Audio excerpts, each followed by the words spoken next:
Right now, in millions of nurseries, a seemingly harmless sound is dictating the physical structure of the next generation's brains. This happens because of the critical period. At birth, a baby's brain map is a rough draft, a highly plastic blank slate that relies on clear external signals to decide how it will function for the rest of its life. This plasticity is a double-edged sword. It allows for rapid learning, but it also means the physical environment, the sounds, sights, and touches a child experiences, actively wires their neural circuitry.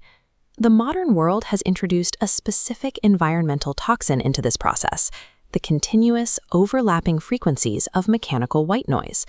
We think of a nursery as a sanctuary, but the infant's immediate surroundings are often saturated with a relentless acoustic drone.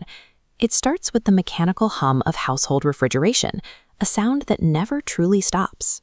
It's reinforced by the spinning blades of a fan, which generate a constant, repetitive frequency for hours on end.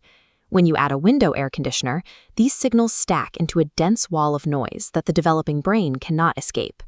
The modern home is no longer just a living space.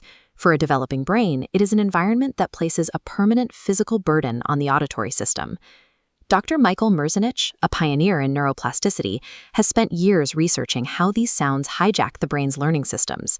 This chart shows the problem with white noise. Unlike human speech, which has clear, distinct peaks, white noise contains thousands of frequencies hitting the ear simultaneously. This dense wall of input causes a biological overload. Instead of stimulating specific pathways, it forces every single neuron in the auditory cortex to fire at the exact same time. This mass firing triggers an unnatural, massive release of a chemical called BDNF. Think of BDNF as wet cement. It's supposed to be released in small, targeted doses to lock in specific neural connections once they've been properly learned. But the flood of BDNF triggered by white noise seals the cement prematurely. The brain's critical period shuts down while the internal maps are still in a chaotic, undifferentiated state.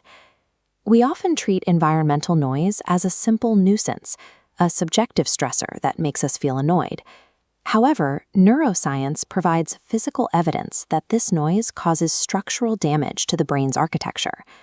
In a landmark experiment, researchers exposed infant rat pups to continuous pulses of white noise throughout their early development. When the researchers examined the physical results, the findings were stark.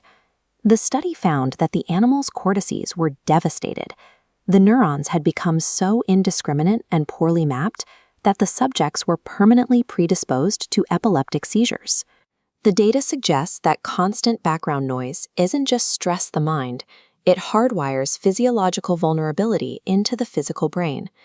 When this happens to a human infant, the result is a brain that is sealed before it has finished organizing itself. This leads to severe developmental challenges and extreme sensory hypersensitivity. Because the brain maps are undifferentiated, every sound becomes a potential overload. This inability to filter out background noise is a core characteristic of many autism traits. The child cannot isolate the signal of a human voice from the hum of the world.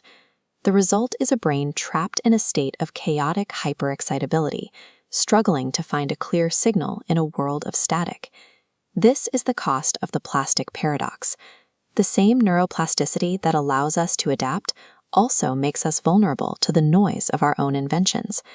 Most people will move through their day without ever noticing the mechanical din surrounding them.